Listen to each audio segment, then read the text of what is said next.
सभी का prime agenda में मैं हूं आपके साथ सुनील चौहान। अंतिम दौर में पूर्वांचल में 13 सीटों पर होने वाले चुनाव को लेकर चर्चाएं जोरों पर हैं। देश के प्रधानमंत्री नरेंद्र मोदी वाराणसी से उम्मीदवार हैं। पीएम मोदी 2 बार वाराणसी से चुनाव जीत चुके हैं, 2014 में और 2019 में। 2024 से फिर से बीजेपी की तरफ से प्रधानमंत्री नरेंद्र मोदी वाराणसी से उम्मीदवार हैं। बीजेपी और सहयोगी दलों के बड़े बड़े नेता काशी पहुंचने लगे हैं। आज जेपी नड्डा काशी पहुंचे, काल भैरव के दर्शन किए और उनके बाद कई कार्यक्रम है। देखा जा रहा है कि बड़े बड़े दिग्गज बनारस पहुंचने लगे हैं। और आपको बता दें कि अपना दल एस, ओपी राजभर की सुभाषपा और देखा जाए निषाद पार्टी का भी वर्चस्व मैदान में है, क्योंकि ये तीनों पार्टियों की पकड़ पूर्वांचल में काफी देखी जा रही। 13 लोकसभा सीटें और ये काफी देखी जा रही है। तो इस अग्नि परीक्षा में 2019 में बीजेपी ने यहां 13 में से 10 सीटें जीती थी। 2 पर अपना दल एस थी। गाजीपुर से मुख्तार के भाई अफजाल अंसारी ने सपा ने टिकट दिया है। तो चलिए आपको बताते हैं पूर्वांचल की हॉट सीट वाराणसी के बारे में। बीजेपी की तरफ से पीएम नरेंद्र मोदी यहां से उम्मीदवार हैं। और पूर्वांचल की हॉट सीट चंदौली की बात की जाए, बीजेपी से केंद्रीय मंत्री महेंद्रनाथ पांडे उम्मीदवार यहां से हैं और सपा से वीरेंद्र सिंह उम्मीदवार हैं। पूर्वांचल की हॉट सीट है चंदौली। तो चंदौली में 2019 में महेंद्रनाथ पांडे को 5,10,773 वोट मिले थे। और वाराणसी में कांग्रेस की तरफ से अजय राय उम्मीदवार हैं। तो 2014 में वाराणसी में पीएम मोदी 3.5 लाख वोटों से जीते थे। 2019 में पीएम नरेंद्र मोदी वाराणसी में 4,75,000 मतों से अंतर से जीते थे। अपना दल एस से केंद्रीय मंत्री अनुप्रिया पटेल उम्मीदवार हैं। तो सपा से रमेश बिंद उम्मीदवार हैं। तो 2014 में अनुप्रिया पटेल विजयी रही थी। इन्होंने बीएसपी के समुद्र को हराया था।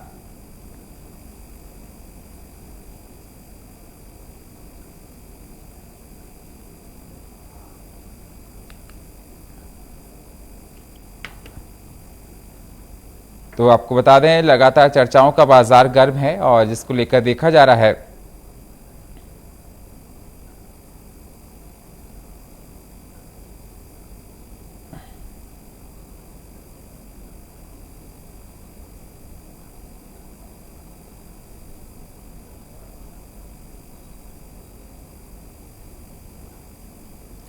तो लोकसभा चुनाव को लेकर सरगर्मियां तेज हैं। पूर्वांचल की सीटों को लेकर चर्चाएं जोरों पर हैं और ये देखा जा रहा है कि सभी की नजर टिकी हुई है।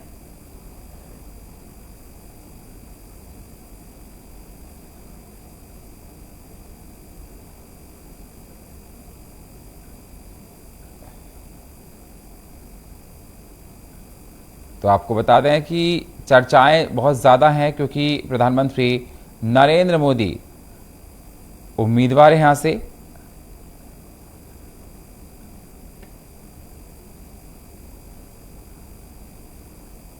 जिसको लेकर चर्चाएं बहुत जोरों पर दिखाई दे रही हैं और सभी की नजर टिकी हुई है। सपा से वीरेंद्र सिंह उम्मीदवार हैं।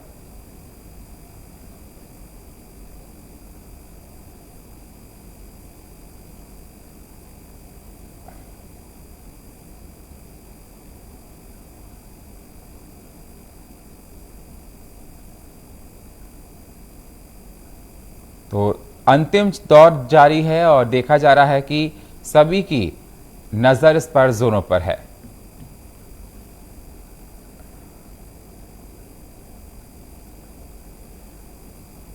तो चर्चाओं का बाजार काफी ज्यादा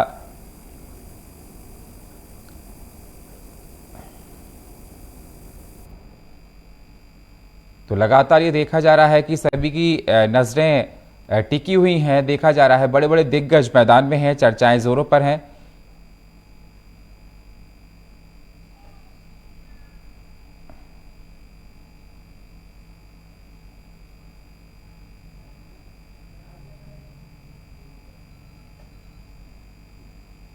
तो सभी की नजर है अब प्रधानमंत्री नरेंद्र मोदी को लेकर, सभी की नजर टिकी हुई है।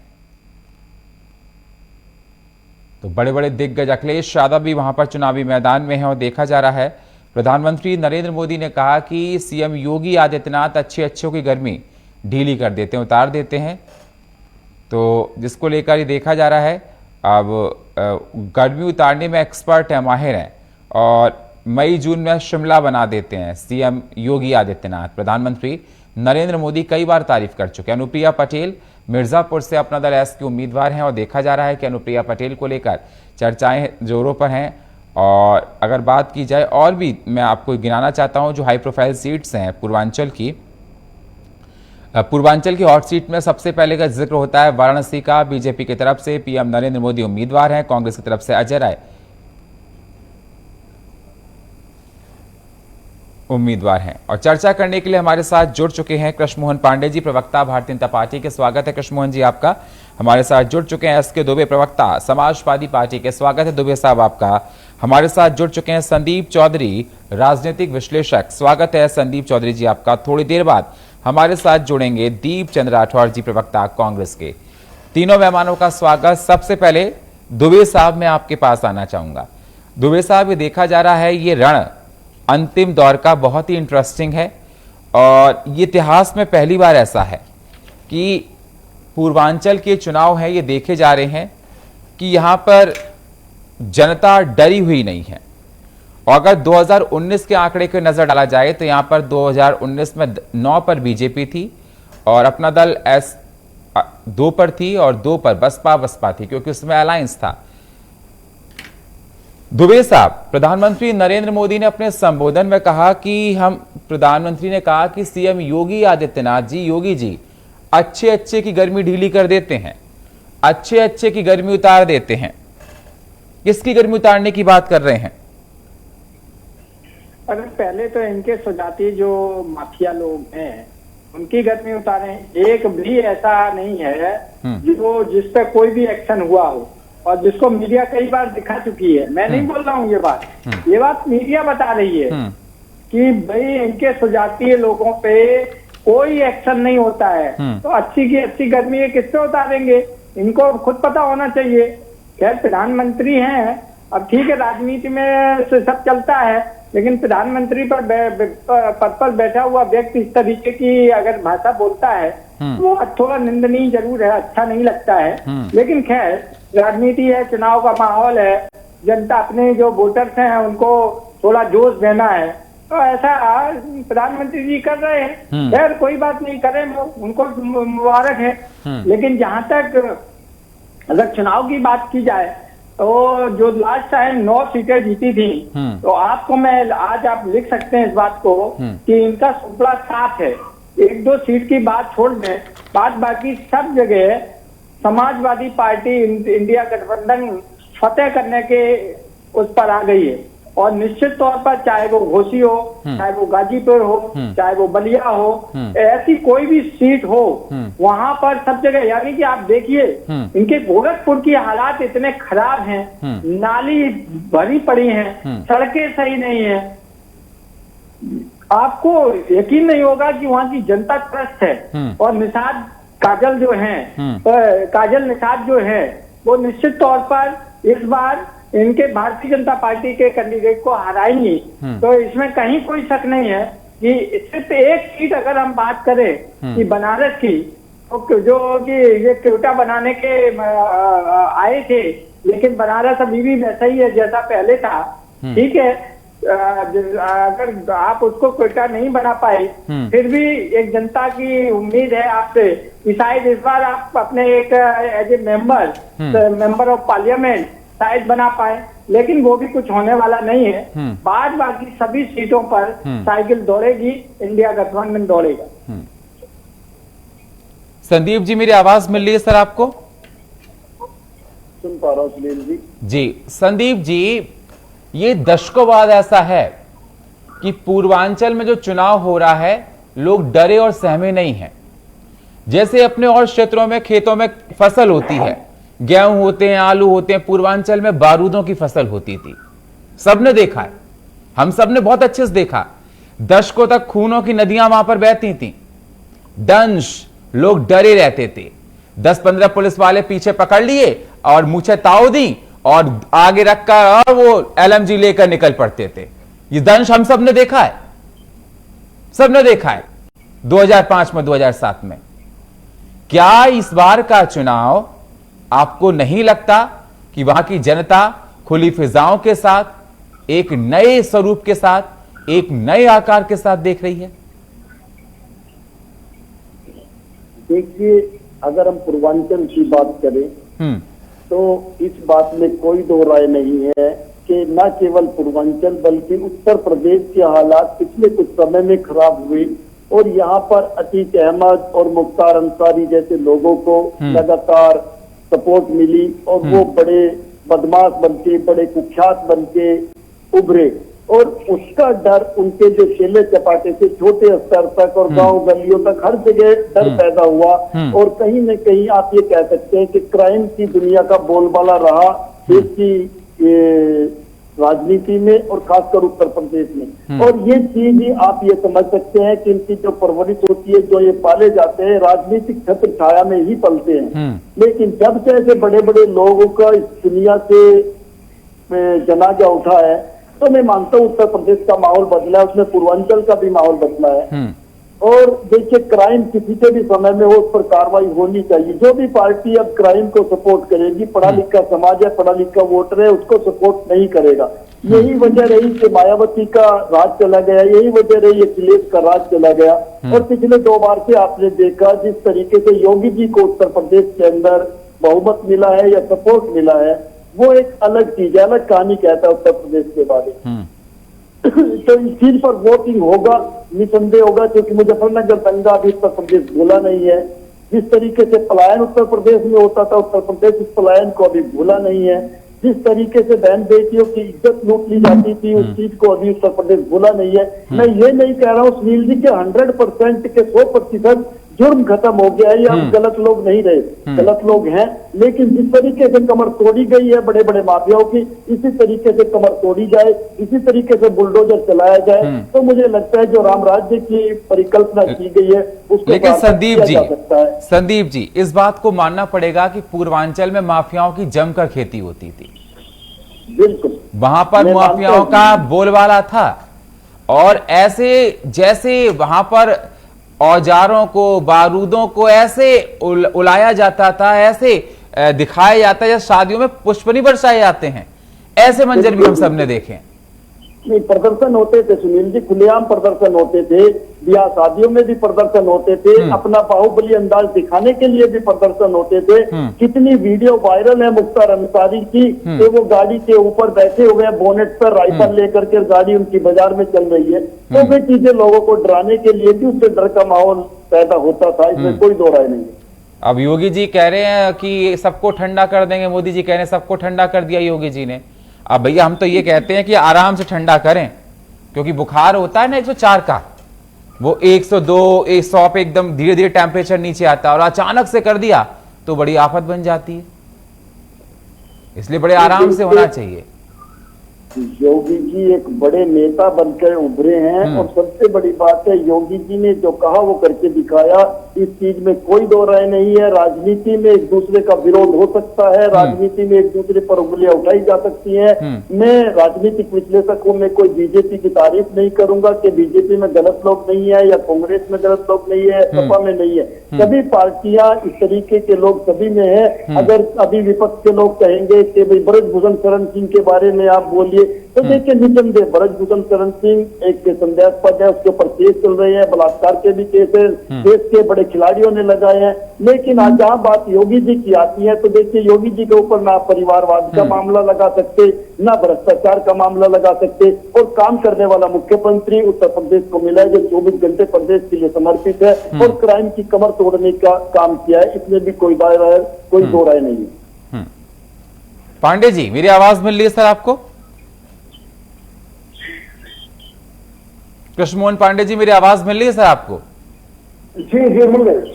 कृष्णमोहन पांडे जी आपने सुना होगा दुबे साहब को, वो कह रहे थे ठंडा किया था तो ठंडा ब्रजभूषण शरण सिंह को भी कर देते, वो तसल्ली नहीं उनको भी, वो कह रहे हैं।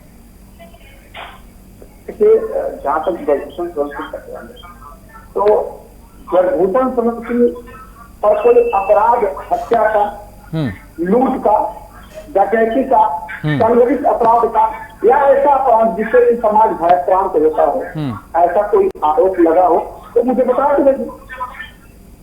वही बात जहां तक उनके महिला खिलाड़ियों ने आरोप लगाया तो उसकी जांच हो रही है और निश्चित तौर पर आपने देखा कमोबेश के तहत तो उनको भारतीय जनता पार्टी ने बर्दाश्त नहीं किया और निश्चित तौर पर एक बार जब तक वो आरोप मुक्त नहीं हो जाते उनको टिकट नहीं दिया। उत्तर प्रदेश में अपराधियों से जीरो टॉलरेंस की नीति भारतीय जनता पार्टी रखते हैं। योगी आदित्यनाथ की सरकार में कोई भी व्यक्ति यदि अपराध का विचार भी करता है तो निश्चित तौर छोड़कर किसी दूसरे राज्य में जाना होगा। हमने कहा उसके लिए देर है या बाकी उत्तर प्रदेश कितनी दंडात्मक तरीके से जो भी नेता होगा संविधान से लाया जाएगा प्रवेश किया जाएगा। भारतीय जनता पार्टी निश्चित तौर पर इसका अपना जो मानदंड हमने तय किया उसको पूर्ण करेगी। अभी हमारे भी कह रहे थे कि पूर्वांचल की सारी चीजें जीत रहे हैं। आप कुछ आंकड़े आपके पास होने चाहिए तब जब उत्तर प्रदेश में 2019 का देश में 19 का चुनाव चल रहा था और कतार बगता जो तथाकथित दलितों की सबसे बड़ी नेता बहन कुमारी मायावती जो पिछड़ों के तथाकथित नेता में जो एक साथ आए थे लगभग 50% इनके अनुसार एक साथ चला गया था और एक बड़ी आबादी जो इनके साथ मिली तथाकथित तो ये मात्र छोटे की दर्जा जीत पाए और अपराधिक सीटें भारतीय जनता पार्टी में करने तक। और आज तो बहुजन समाज पार्टी अकेले लड़े में भारतीय जनता पार्टी पूर्ण बहुमत के और मजबूती से चुनाव लड़े पूर्वांचल में 11 सीटें हमारे एनडीए के पास थी और आज जब 5 वर्ष में जल कल्याण गरीब कल्याण की योजनाएं दिल्ली से कर और गरीब से घर घर तक पहुंचती है। ऐसे परिस्थिति में जब कोरोना देश को दुनिया को परिवार के अलावा उत्तर प्रदेश में बेहतर ढंग से कोरोना को मैनेज करके और योगी जी ने किसी को परेशान न होने दिया। केंद्र सरकार ने घर घर योजनाएं पहुंचाई और लोग आसानी से देश भर में अपने को जीवन यापन कर सके बेहतर ढंग से। ऐसे परिस्थिति में देश की जनता और खासतौर से उत्तर प्रदेश और अभी इसमें पूर्वांचल पिछड़ा हुआ बताया था। अब ये पूर्वांचल एक्सप्रेस से जुड़ने के बाद से एक नई परिकल्पना वर्षा हो रही है कि ऐसा भी हो सकता है क्या। ये ऐसा मुख्यमंत्री जो विकास की धारा बहा रहा है ये सारा अगर भारतीय जनता पार्टी को मिल जा रहा है और सारी की सारी चीजें भारतीय जनता पार्टी की ढेरी बजा रही है। और हमारे ने कहा कि बनारस में जो पहले था वही आज भी है। मुझे लगता है इससे जो भाई कभी बनारस गए नहीं गया मैं नहीं जानता हूँ परंतु मैं व्यक्तिगत अनुभव बताता हूँ। मुझे 2017 तक मैं काफी हिंदू विश्वविद्यालय का छात्र रहा। मेरी वहाँ IIT से मेरी शिक्षा हुई। मैं वहां से लॉ भी किया और मैंने बनारस को नजदीकी जगह पर नजदीकी में देखा है। वही 2014 के पूर्व का बनारस मैंने देखा है और 2014 के बाद का अपने बनारस देखा है। बदहाल गलियां जो बनारस देखे हैं और आज चमचमाती करके देखी है हमने। बनारस के लोग उस बात को महसूस कर रहे हैं। इसका प्रतिफल यह है कि बड़ी संख्या बड़े और को कहकर जब पिछली बार जिता के भेजे थे के लिए अपने प्रधानमंत्री को और मजबूती से जिलाकर भेजेंगे और सिर्फ काफी नहीं पूर्वांचल की सर्वाधिक सीटें अधिक सीटें जीतकर लोग प्रधानमंत्री जी को पुनः एक बार धन्यवाद ज्ञापित करेंगे। और मैं बहुत तीन से करा गया है मात्र हम हम सबके सामने। ठीक है दीपचंद राठौर साहब मेरी आवाज आपको मिल रही है सर? राठौर साहब मेरी आवाज मिल रही है आपको सर? आ रही है सर आ रही है। हाँ राठौर साहब सवाल सर मेरा आपसे है कि अंतिम चरण में चुनाव पहुंच चुका है पूर्वांचल 13 लोकसभा सीटें सबकी नजरें टिकी हुई हैं क्योंकि देखा जाए काफी हाई प्रोफाइल वहां पर दिग्गज मैदान में है और देखा गया प्रधानमंत्री नरेंद्र मोदी के साथ साथ सीएम योगी आदित्यनाथ अखिलेश यादव राहुल गांधी के साथ साथ तमाम दिग्गज वहां पर चुनाव प्रचार कर रहे हैं। सवाल मेरा आपसे है कि कांग्रेस अलायंस को वहां से कितनी सीटों पर फायदा दिला देगी? आप लोग कह रहे हैं कि हमारी सरकार बनने वाली है, कितनी सीटें कांग्रेस पूर्वांचल से अलायंस को देने जा रही है? देखिए चौधरी साहब यूपी में पूर्वांचल का किला जिसने ध्वस्त कर दिया वो सरकार उसी की बनती है। 80 लोकसभा सीटों पर सभा सीटें से यहाँ से आती है। दिल्ली का रास्ता भी यहाँ से निकलता है। लेकिन इससे पहले मैं आपको ये बताना चाहूंगा जो अभी मेरे बीजेपी के प्रवक्ता ने बताया कि हमारे टाइम में गुंडागर्दी और बाहुबली खत्म हो गया, माफियागिरी खत्म हो गया। तो मैं आपके चैनल के माध्यम से बताना चाहूंगा पहले तो कि 5वें छठे चरण में उत्तर प्रदेश में उन सीटों पर भारतीय जनता पार्टी ने पूर्वांचल में पुरजोर देकर माफिया और बाहुबली को साधने का काम किया है। एक एक का नाम लेकर मैं आपके चैनल के माध्यम से बता सकता हूँ। एक तो अभय सिंह, धनंजय सिंह, ब्रजभूषण सिंह और राजा भैया तो इनके हाथ से खैर निकल गए थी। धनंजय सिंह को जेल में डाला था, मुकदमे में सजा हुई थी। वही धनंजय सिंह आज भारतीय जनता पार्टी के आंखों के तारे हो गए। अभय सिंह को खतरा है, वो खुलेआम कहते थे योगी जी मेरी मुठभेड़ करा देंगे, मेरी हत्या करवा देंगे। आज उन्हें पूरी की पूरी सुरक्षा भारतीय जनता पार्टी ने दे रखी है। और देखिए मुद्दे पर आइए, देखिए अब ये चुनाव था, जब देश के प्रधानमंत्री ने चुनाव शुरुआत, जब मोदी जी ने बड़ी बड़ी बातें कही 2047 में भारत की बात करें। जैसे चुनाव शुरू हुआ, पहले चरण में मुगल मुस्लिम लेकर आ गए, दूसरे चरण में मटन लेकर आ गए, तीसरे चरण में मंगलसूत्र लेकर आ गए, चौथे चरण में भैंस को लेकर आ गए और 5वें चरण में टूटी को लेकर आ गए, छठे चरण में मुजरे को लेकर आ गए। लेकिन देश के प्रधानमंत्री 10 साल के अंदर अपने शासनकाल में ये नहीं बता पाए कि मैंने 10 साल के अंदर क्या विकसित भारत या देश की बात करी है, या जो विकसित भारत की बात करते हैं, आत्मनिर्भर की भारत की बात करते हैं, उसको वोट नहीं मांगते। मैं भारतीय जनता पार्टी के प्रवक्ता से पूछना चाहूंगा कि अगर देश के प्रधानमंत्री ने इतना ही अच्छे काम किए होते तो आप जो काशी को कहते हैं टोक्यो बना देंगे, उसके नाम पर वोट क्यों नहीं मांगते हो? जो आपने कहा था अच्छे दिन लेकर आएंगे, आप उसके नाम पर वोट क्यों नहीं मांगते हो? आपने कहा था हम काला धन लेकर इस देश में आएंगे, आप उसके नाम पर वोट क्यों नहीं मांगते हो? जो आपने इस देश में नोटबंदी करी थी, आप उसके नाम पर वोट क्यों नहीं मांगते हो? देखिए आपने क्या कहा था कि हर युवाओं को रोजगार देंगे 2 करोड़, आप उस पर वोट क्यों नहीं मांगते हो? देखिए चौधरी साहब, आज 10 साल के अंदर भारतीय जनता पार्टी मुद्दा विहीन हो चुकी है और इसलिए इंडिया गठबंधन पूरी मजबूती के साथ, तो हम शुरू से लेकर एंड तक हमने हमारा एक भी स्टैंड चेंज नहीं करा है। हम महंगाई की बात कर रहे हैं, बेरोजगारी की बात कर रहे हैं, युवाओं के रोजगार की बात कर रहे हैं, महिलाओं के सम्मान की बात कर रहे हैं। लेकिन देश दुर्भाग्य देखिए, जब देश के प्रधानमंत्री से बोलते हैं सांप्रदायिक फैलाने का काम करते हैं। राठौर साहब, आपने सारी इतनी लंबी स्पीच दे ली लेकिन मेरे सवाल का आंसर नहीं दिया आपने। मैंने आपसे सवाल ये किया था कि कांग्रेस कितनी सीटें अलायंस को देगी, उस आपने एक लाइन उस पर नहीं बोली। दुनिया की कहानी मुझे बता। कांग्रेस अब की बार इंडिया गठबंधन 80 में से 40 सीटें इंडिया गठबंधन लेकर आ रहा है चौधरी साहब। सर बच्चे हंस रहे होंगे, क्या बोलने जा रहे हो आप? बच्चे ऐसे नहीं सर, आप लोग आपको पता चल जाए 4 जून अभी आप 40 सीटों की बात कर रहे थे, नहीं रहेंगे। ये मैं भी आपके चैनल के माध्यम से कह रहा हूँ। चलिए, वो अमित शाह जी ये बोल रहे हैं कि कांग्रेस पूरे इंडिया में 40 सीटों पर सिमट जाएगी। आप कह रहे हैं कि 40-80 में ले आ रहे हो। ये तो सर आपको पता ही है बौखलाहट कैसी है भारत देश के प्रधानमंत्री की। उन्हें पता अगर उन्होंने काम करा होता तो आज 2 भैंसों पे नहीं आते, टूटों पे नहीं आते, मंगलसूत्र पे नहीं आते। अब हिंदू मुसलमान की राजनीति पे आगे। अरे हम तो कह रहे हैं ठोक कर हमने काम नहीं किया, तो हमने जो मुद्दे लेकर आए आप फिर भी आपने जवाब नहीं दिया। मैंने सवाल आपसे ये किया था कांग्रेस कितनी सीट दे रही है, आपने इंडिया अलायंस की बात की। ठीक है, मेरा क्वेश्चन का आपने आंसर नहीं किया। कृष्णमोहन पांडे जी कुछ कहना चाह रहे, जल्दी से सर। जी मैं बस कोई लाइन अपनी बात से, हमारे कांग्रेस के मित्र और हमारे समाजवादी मित्र जो अलायंस से निकल आए हैं, ये अलायंस इनका बाद में सहमत बनेगा नहीं बनेगा वो तो कल का विषय है, परंतु डिबेट में सहमत नहीं बन पा रही है। अभी इसके बोले कहा कि मात्र एक सीट जीत पा रही है भारतीय जनता पार्टी और हमारे कांग्रेस के मित्र कर रहे हैं 40 सीट जीत रही है। तो सारे ये तो कैसे कर पा रहे हैं कि किस सीटों पर जीत रहे काम जीत रहे, जब डिबेट में एक काम नहीं कर रहा है तो बाकी का तो भगवान मान लीजिए। दूसरा इन्होंने 2 बातें करी, मुझे महंगाई पर बात कर रहे हैं। मैं आपको 2 मिनट का 2 सेकंड का महंगाई बताता हूँ।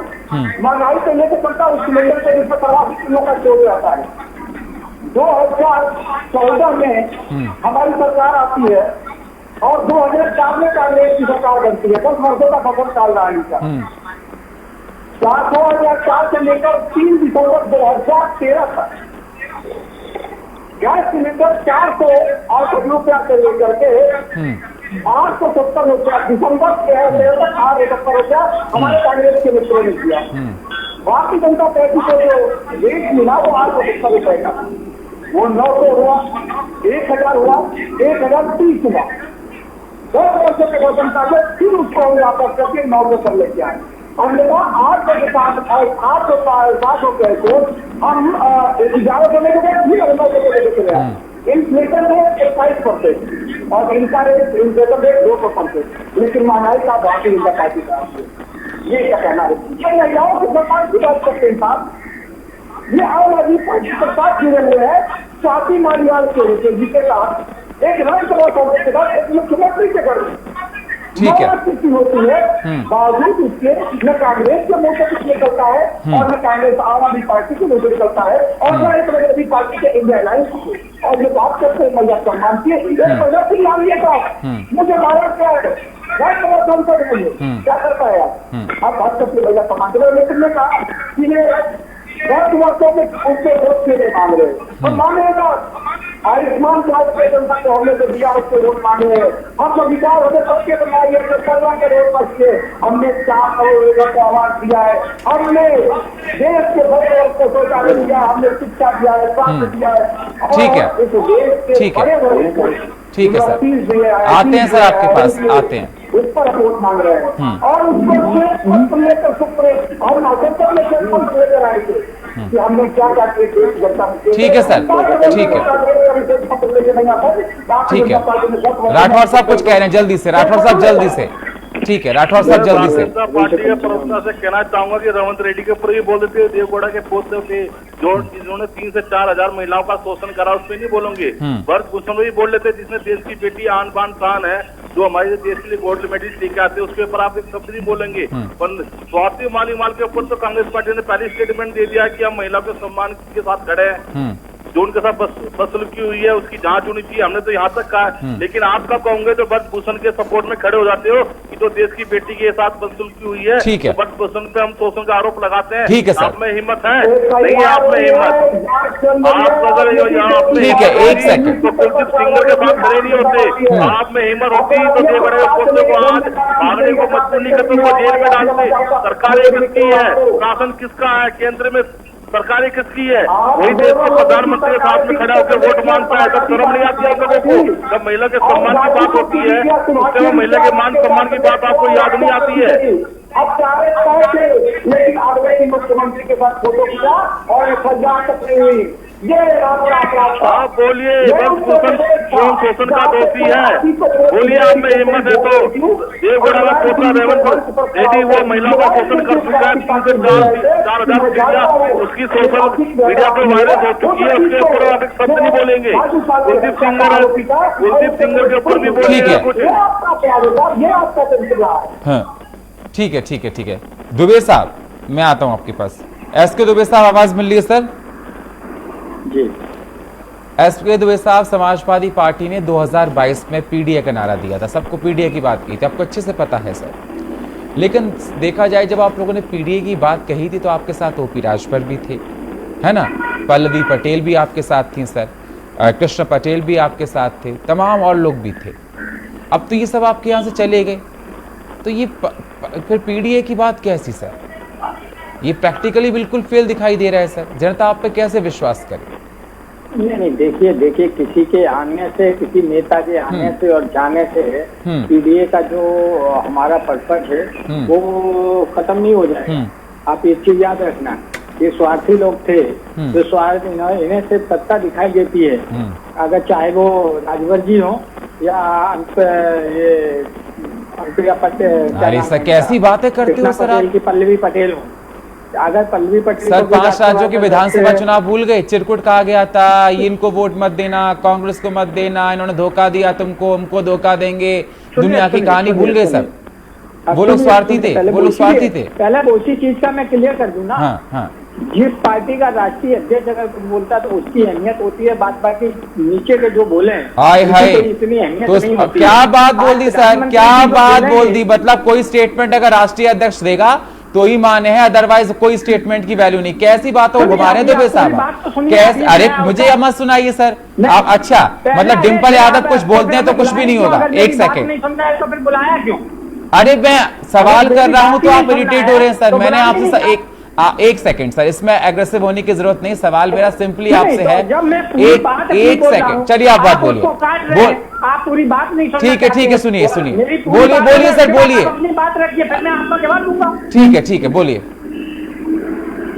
तो कहने का मतलब ये है कि अगर जैसे भारतीय जनता पार्टी में उनका राष्ट्रीय अध्यक्ष कुछ बोलता है या नरेंद्र मोदी जी कुछ बोलते हैं या गृह मंत्री बोलते हैं, उस बात का वजन होता है, ठीक है ना। बात बाकी कितने नेताओं के इनके हम ऐसे गिरिराज सिंह जैसे नेताओं के हम ध्यान दिखा दें जो निश्चित तौर पर शोभनीय थे, जो हर आदमी उनके बयान की निंदा करता है, लेकिन यहाँ तक आपने जो बात की है ऐसे कांग्रेस में, लेकिन यहाँ पर राजभर जी या पल्लवी पटेल ये अपनी पार्टी के प्रमुख नेता हैं, वो अपने राष्ट्रीय अध्यक्ष हैं और पल्लवी पटेल भी कार्यकारी अध्यक्ष है, जो भी हैं, लेकिन वो एक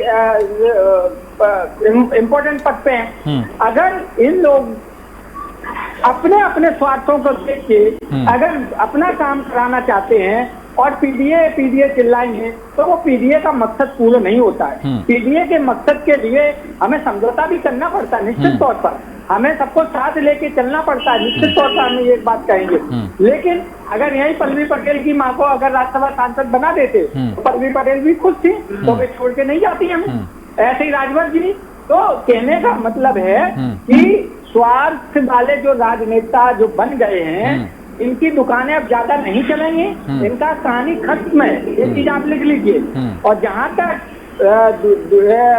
पीडीए की मेरी पूरी की बात है, तो आज देखिए हमने हमारे लोकसभा में कितने उम्मीदवार ओबीसी से हैं, कितने उम्मीदवार हमारे एसटी हैं, कितने उम्मीदवार हमारे एसटी हैं और कितने जनरल है। हमने पूरा कॉम्बिनेशन बनाया, ठीक है, और उसके हो साथ गया ही सर हमने आपका उम्मीदवार बनाए। हो गया, हमारा पीडीए असफल कहाँ है? ठीक है, हो गया आपका ना। असफल होता, एक सेकंड सर, अगर असफल होता दुबे साहब, अब मैं बोल सकता हूँ, अब मैं बोल सकता हूँ सर, मैं बोल सकता हूँ। हाँ जी। आपने कहा किसी पार्टी का राष्ट्रीय अध्यक्ष, ये बयान किसके थे? मध्य प्रदेश में लोक विधानसभा चुनाव के दौरान इन्होंने हमको धोखा दिया, आपको धोखा नहीं, आपको भी धोखा देंगे, इनको वोट मत देना, कांग्रेस को। अखिलेश यादव का था। अखिलेश यादव समाजवादी पार्टी, एक सेकंड सर, एक सेकंड। हाँ, अखिलेश यादव समाजवादी पार्टी के अध्यक्ष हैं, ठीक है। फिर आप कह रहे हैं कि पल्लवी, अब वही सवाल तो मैं आपसे कर रहा हूं, एक सेकंड सर, वही सवाल मैं आपसे कर रहा हूं कि जब आपके राष्ट्रीय अध्यक्ष इस प्रकार की बयानबाजी कहते हैं, आप कहते हैं कि अभी आपने कहा कि कोई राष्ट्रीय अध्यक्ष बात को कहे तो उसके मायने, अदरवाइज कोई मायने नहीं है। पीडीए को लेकर आप ये बात कर रहे हैं। अब सर स्टेटमेंट तो आपकी पार्टी के अध्यक्ष ने दिया है सर।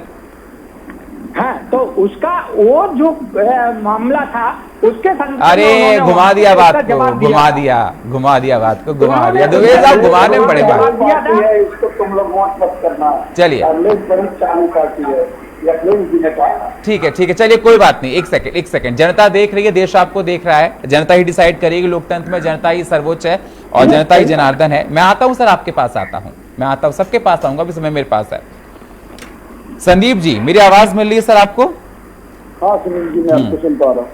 अब ये बताइए सर, पूर्वांचल पर सबकी नजर है, 13 सीटों पर चुनाव लास्ट फेज में है, 1 जून को होने वाला है और देखा जा रहा है बड़े बड़े दिग्गजों की वहां प्रतिष्ठा दांव पर लगी है। प्रधानमंत्री खुद नरेंद्र मोदी वाराणसी से उम्मीदवार हैं और देखा जाए समाजवादी पार्टी का वही वहां वर्चस्व देखा जाता है। प्रधानमंत्री नरेंद्र मोदी का गढ़ भी है और योगी का भी गढ़ है, क्योंकि देखा जाए कि वहां पर जिस प्रकार से काम हुआ है। सवाल मेरा आपसे है कि सर पूर्वांचल किसके लिए शिमला बनेगा और किसके लिए बाड़मेर बनेगा? देखिए सुनील जी, अगर हम पूर्वांचल की बात करें, राजनीति में इस तरीके की स्टेटमेंट दी जाती है कि मैं गर्मी में शिमला बना दूंगा या कोई कहे कि मैं सर्दी में तुम्हारी सर्दी भगा दूंगा। इन चीजों का जनता पे कोई असर नहीं पड़ता। हाँ, जनता में अपने वोटरों में एक उत्साह भरने के लिए, उनको पावर देने के लिए इस तरीके की चीजें कही जाती हैं और लोग तालियां भी बजाते हैं। लेकिन हकीकत ये है कि पूर्वांचल का हर कोई एक वोटर अपने आप में आज दबंग महसूस करता है और वहाँ के लोग लीडर है, कभी भी उनके अंदर डर या खौफ होता नहीं। रही बात समीकरण, देखिए जिस सीट पर जिसका कॉम्बिनेशन, जिसका समीकरण सेट बैठेगा, अगर किसी सीट पर यादव और मुस्लिम का समीकरण मजबूत होता है तो मुझे लगता है वो, मैं अब से इसी पे आता हूँ आपके पास, इसी पर आता हूँ। पर बीजेपी का और अनुप्रिया पटेल का समीकरण सेट बैठता है तो वहाँ पर ये लोग भारी पड़ जाएंगे। तो इस बार का जो मैच है राजनीति का, ये 2024 का अखाड़ा है, ये समीकरण बेस है। जहाँ जिसकी जो समीकरण सेट बैठती है वहाँ वो बाजी मार ली जाएगा। गाजीपुर सीट को आप किस प्रकार से देखते हैं? अफजाल अंसारी को यहाँ पर मैदान में उतारा, मुख्तार के भाई को। गाजीपुर सीट पर खुद प्रधानमंत्री नरेंद्र मोदी ने जाकर वहां पर जनसभा की है, ये बहुत महत्वपूर्ण बात है सर। इसलिए लेकिन अफजाल अंसारी जो है वो लगातार वहाँ से चुनाव जीतते रहे हैं। और मोदी जी की अगर मैं बात करूँ, देखिए दिल्ली में लगभग सारी सीटें केजरीवाल जी जीत गए थे विधानसभा में, और यहाँ पे मोदी जी की भी रैली हुई थी, बीजेपी के सभी नेताओं की रैली हुई थी। हिमाचल में बीजेपी की भी रैली सर, वो विधानसभा के और लोकसभा के मुद्दे अलग होते हैं।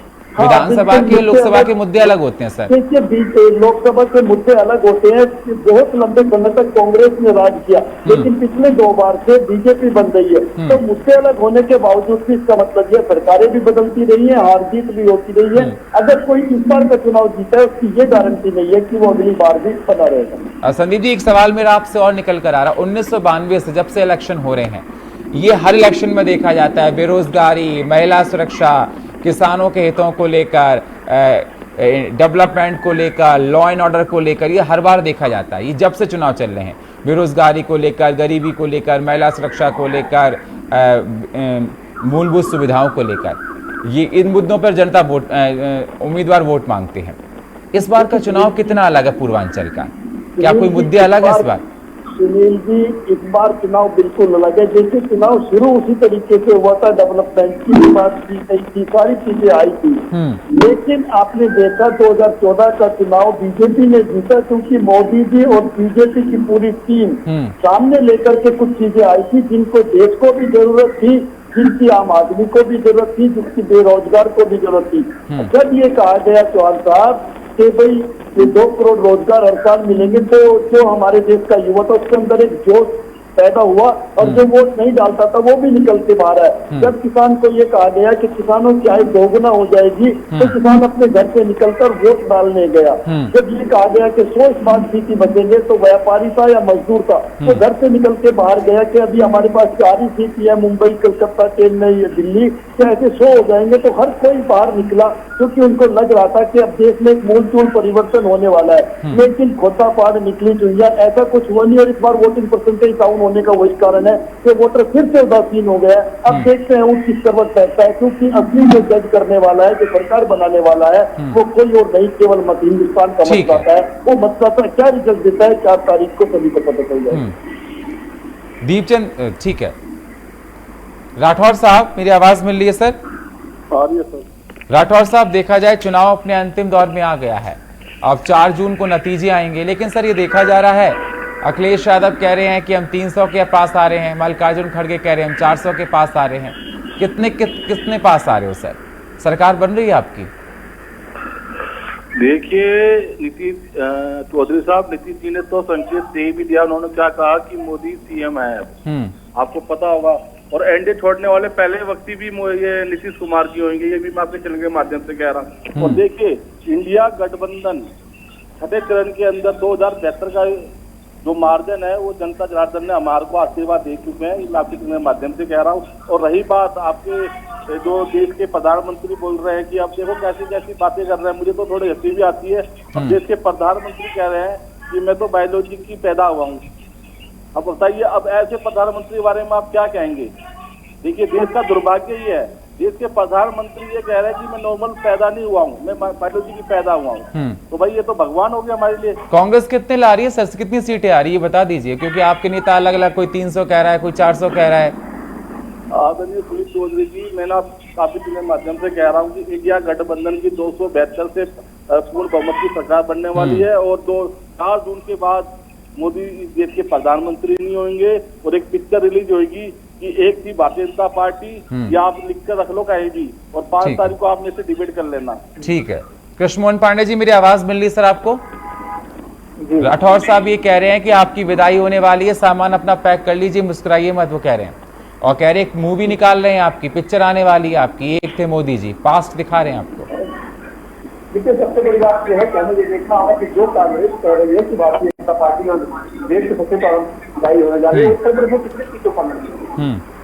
मात्र 17 सीटों पर ब्रीफ पोल अलायंस और पोल अलायंस जो होते हैं, समाजवादी पार्टी को तो कर दिया कि कांग्रेस को वोट मत करना, बहुत शामिल पार्टी है। तो इसमें अपने व्यवस्था बता दी कि पोल अलायंस आप लड़ने वाले नहीं है। 17 सीटों पर ये लड़ेगा, जो 1 सीट से जीता वो बड़ी काफी जीतने के संघर्ष का विकल्प बनेंगे। उत्तर प्रदेश में 1.5% वोट बैंक, और ये इस देश की सबसे दुनिया की सबसे बड़ी पार्टी को करेंगे विदाई हो जाएगी। ये वो लोग हैं जो पिछली बार जब ये एक साथ सारे लोग आए थे, सारे लोगों ने इनको एक साथ आया था, इसमें 50-30 नहीं कर पाए। ये कह रहे हैं भारतीय जनता पार्टी ये कह रहा है कि तो क्या सत्ता देने वाली है। इस देश के भ्रष्टाचार और अपराध को दंड देने वाली पार्टी, जिसको देश की जनता ने दंड देना है, जिस देश की जनता ने गरीबी देखिए, नेहरू जी ने कहा गरीबी हटाओ, इंदिरा जी ने कहा गरीबी हटाओ, राजीव गांधी जी ने कहा गरीबी हटाओ, ये गरीब हटा दिए तो गरीबी नहीं कर पाए। मार्जिन गांधी की कम हो तो सरकार हम 25 करोड़ लोगों को गरीबी ले जाते ऊपर लेकर आए। इस देश के सर्वाधिक सुविधा देने वाली पार्टी और सरकार भारतीय जनता पार्टी की सरकार है। एक ऐसे समय में जब देश जूझ रहा था समस्याओं से, हमने उससे निजात दिलाई और देश की जनता ने महसूस किया कि एक कभी-नारा जलाता सरकार आपके द्वार, और आज सरकार घर घर पहुंच गई है। वो डायरेक्ट डेबिट ट्रांसफर का मामला हो, या फिर बैंक अकाउंट खोलने का मामला हो, उज्ज्वला योजना का मामला हो, या फिर सरकारी सुविधाएं देने का मामला हो, एक बटन दिल्ली से प्रदेश के प्रधानमंत्री जी जरूरत को दबाते हैं और घर घर तक जो रियायत हो जाती है, जनता का कहीं भी लाइन में लगाने का नहीं पड़ता है। उस पार्टी को ये कह रहे हैं कि इनकी निगरानी होनी चाहिए। साथ ये वही लोग हैं पांडे जी, प्रधानमंत्री लाभ किया ठीक है, बोलते थे कि मैं दिल्ली से 1 रुपया भेजता हूँ, ठीक है, और 15% गाँव में पहुंच जाए, 85% लूट को, ठीक है, जब डिफाई करने वाले लोग 85% लूट कर दी, 15% गाँव की चले जाए तो गाँव उत्तर बन जाएगा।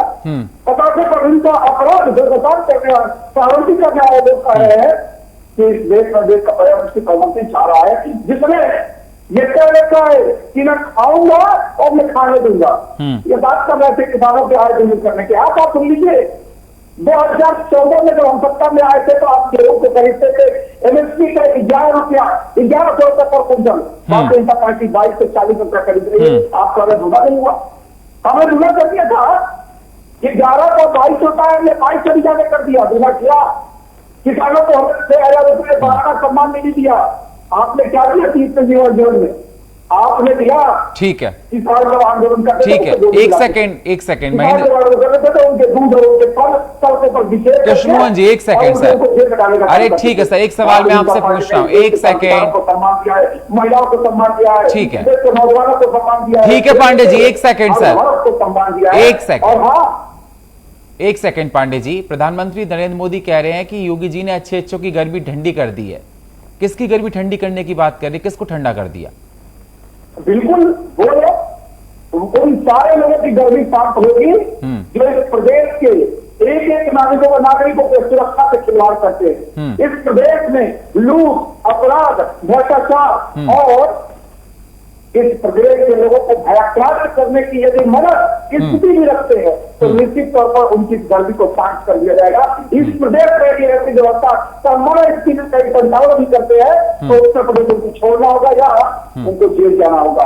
भारतीय जनता पार्टी सत्ता में रहते हुए किसी भी अपराधी को न बर्दाश्त करेगी और न उसके अपराध को बर्दाश्त करेगी। जीरो टॉलरेंस की नीति हम रखते हैं और उसमें कायम रहेगी। दुबे जी, आवाज मिल रही है सर? ये दुबे जी, अमित शाह जी ने कहा कि एसपी ने माफियाओं को संरक्षण दिया था। अपने संबोधन में आज उन्होंने कहा, जब पूर्वांचल में संबोधन कर रहे थे, उन्होंने कहा कि अमित शाह ने कि एसपी ने माफियाओं को संरक्षण दिया, हार के बाद विपक्ष ईवीएम को दोष देगा। यही तो मैंने स्टार्टिंग में ही कहा और अभी प्रवक्ता ने भी बोला है कि इनको जो सपोर्ट कर देता है, चाहे वो कितना भी बड़ा गुंडा हो, माफिया हो, कोई भी हो, देशद्रोह यानी कि देशद्रोही भी चलेगा इनके लिए। अगर वो बीजेपी की सदस्यता ग्रहण कर लेता है तो वो भी, उसको भी पाक साफ का सर्टिफिकेट मिल जाता है कि ये एकदम पवित्र है, गंगा जी में नहाया हुआ है। अफसोस इसी बात का है ना, आप अगर पारदर्शिता लाना चाहते हैं, आप अगर कानून को कानून के हिसाब से राज करना चाहते हैं तो दिखाओ ना। लोगों ने आपको क्यों 2 बार चांस दिया? लोगों को एक उम्मीद थी। चलो मैं मानता हूं कि मेरी सरकार में कुछ कमियां रही, इसीलिए तो उन्हें एक आशा जगी थी कि भारतीय जनता पार्टी आएगी तो कुछ करेगी, समाज के लिए भला होगा। लेकिन इन्होंने तो उन्हीं के पर काट दिए। समस्या ये है कि जनता ही बेचारी दुखी हो गई है और उसी का खामियाजा इन्हें इस वाले चुनाव में भुगतना पड़ेगा, क्योंकि उसने 2 बार इन्हें चांस दिया कि आप सुधर जाओ, आप जो काम पेंडिंग है उनको निपटाओ, लेकिन ये नहीं निपटा पाए। ना तो देखो वही मुद्दे वही हैं, वही रिपीट होते हैं। ना तो इन्होंने महंगाई रोक पाई। कोई भी सरकारों में ये देखिए, मैं इतना मानता हूं या मैं नहीं, कोई भी इकोनॉमिक्स होगा तो वो भी ये मानेगा कि कोई भी सरकार महंगाई को कंट्रोल कर सकती है, कम नहीं कर सकती है। अगर 5 रुपया कोई चीज है तो वो 5 रुपया को साल, 2 साल, 3 साल, 4 साल मेंटेन कर सकता है। इन्होंने तो वो भी काम नहीं किया ना। समस्या इस बात की है, अगर उतना भी कर देते तो आज ये जो करोड़ों जो राशन देना पड़ रहा है, ये जनता इन्होंने जो गरीब बना के रखा है उसको ये गरीब नहीं बनाते, उसको भी रोजगार मिलता, वो भी 2 पैसा कमाता और ये अपने आप में सम्मान से जीता। लेकिन इनका मेंटालिटी बिल्कुल अंग्रेजों की मेंटालिटी से है कि डिवाइड एंड रूल। तो इन्होंने क्या किया, उसका उल्टा कर दिया। उन्होंने कहा गुलाम बनाओ और सत्ता में काबिज रहो। तो निश्चित तौर पर ये वो भी जनता तो आखिरकार वोट देती है ना, जो जिसको 5 किलो राशन कार्ड मिलता है, ठीक है, वो भी ये बोलता है कि है। हमें ये 5 किलो राशन की जगह हमें नौकरी दो, हमें रोजगार दो, ताकि हम अपना घर का, परिवार का अच्छी तरीके से भरण पोषण कर सकें। लंबे समय तक आपकी भी सरकार रही सर ना, आप लोगों की भी जिम्मेदारी बनती थोड़ी ना, कोई एकदम थोड़ा ना गरीबी आ गई उनके साथ। लंबे समय तक आपकी सरकार रही, यूपी गवर्नमेंट में आप पार्ट रहे, तो आपकी भी नैतिक जिम्मेदारी थी गरीबी दूर करने की। हमने तो दिया ना, हमने दिया। बच्चों के लिए लैपटॉप अगर बांटे थे, किसके लिए दिए थे? आज बच्चे साइबर कैफे पांडे जी कुछ कह रहे हैं। लेकिन उस समय तो 20-20, 25-25, 30 रुपया प्रति घंटे लगता था। उनकी कटौती हुई ना, लड़के के घर पे लैपटॉप पहुंच गया तो कम से कम उसको। और कितने आज भी बच्चे मिलते हैं जिनके पास आज भी लैपटॉप चल रहा है। तो ऐसा नहीं है कैसे बच्चियों। ठीक है, जल्दी से पांडे जी अपनी रिएक्शन दीजिए जल्दी से। जी, हमारे भी तो जो भी कह रहे थे 60 किलो आप राशन क्यों दे रहे हैं, जगह पर ना उजागर साथ एक तो आपने जवाब दे दिया पहले ही कि ये गरीब 1 दिन में नहीं हुए, ये आपकी सरकारों में, समर्थित सरकारों ने इस तरह की व्यवस्था की है, उनको 5 किलो राशन देना पड़ा। दूसरा, हम दिए और यही मैं उदाहरण देना चाहूंगा, छोटा सा उदाहरण है। इनकी सरकार से कांग्रेस और उसी सरकार की 2010 में सुप्रीम कोर्ट ने पूछा इस देश में भुखमरी का ये आंकड़ा क्यों करता जा रहा है, जबकि हजारों लाखों में अनाज पड़ जा रहे हैं। कांग्रेस सरकार ने सुप्रीम कोर्ट में अपना एफिडेविट दिया कि हम जानते हैं, हम चाहते हैं कि बात करें कि हमारे पास कोई पारदर्शी व्यवस्था नहीं है, हम नहीं बात पाएंगे, 2 बजे के भेज कर जाएगा। और समाजवादी सरकार में बुंदेलखंड में अनाज घोटाला हुआ और उसमें सहयोगी कांग्रेस सरकार में थी, क्या हुआ उसका। और इसके उलट मैं इनको बताना चाहूंगा कि मल्लिकार्जुन खड़गे उत्तर प्रदेश आए थे और उन्होंने कहा 5 किलो देते हैं, भारतीय जनता पार्टी 5 किलो देती है, हम 10 किलो राशन देंगे। आप आपको इस बात की बात कर लेते तो आपको आगे 10 किलो राशन से और बात कर रहे हैं कि जनता के कार्य रोजगार देंगे।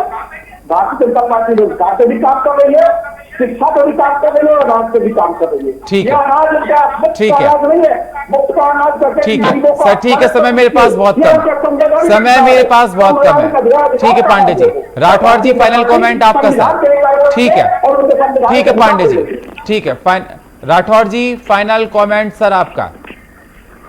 देखिए चौधरी साहब, 2024 का नारा 400 पार वो फ्लॉप हो गया है। देखिए काट की आंडी बार बार नहीं चढ़ती और भारतीय जनता पार्टी का जो जुमले का पहाड़ था वो ढह चुका है और जनता समझ चुकी है। इस बार जनता इसको सबक सिखाने जा रही है।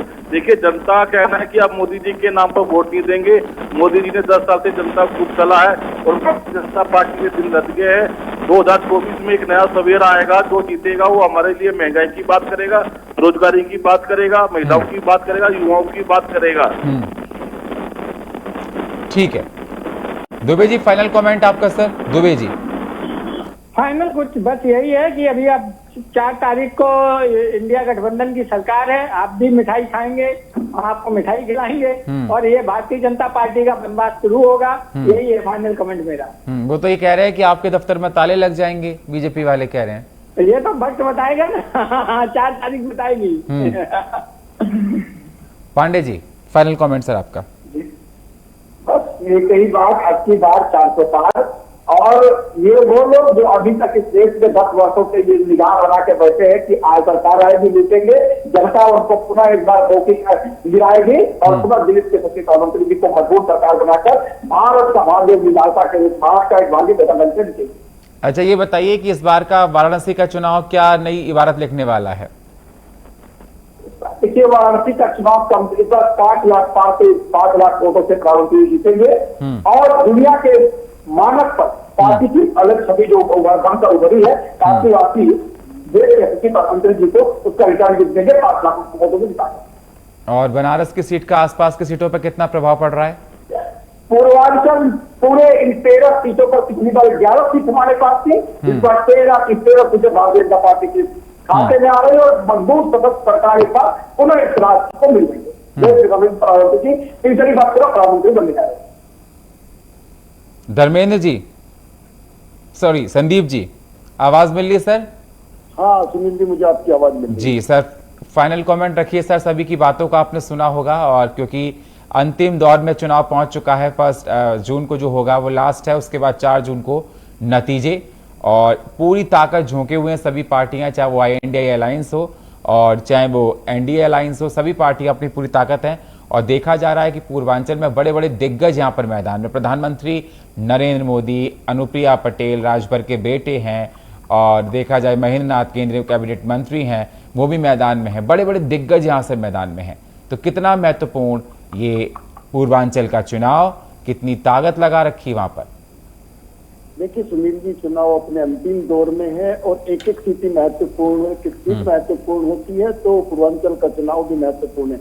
लेकिन दुर्भाग्य इस बात का है, जहां एक तरफ हम चीन को धूल चटाने की बात करते हैं, पाकिस्तान को मिट्टी में मिलाने की बात करते हैं, हम परशुराम के वंशज हैं, हम महाराणा प्रताप के वंशज हैं, लेकिन आज इस दौर में जब आपके पास राफेल है और सब कुछ है और देश के प्रधानमंत्री ये कहते हैं कि आपका मंगलसूत्र कोई छीन करके ले जाएगा, आपकी जमीनें कोई छीन लेगा, आपकी बहु बेटियों को कोई उठाकर ले जाएगा, तो मुझे लगता है इतना डरावा अगर देश का प्रधानमंत्री है तो ये देश की राजनीति का और देश का दुर्भाग्य है।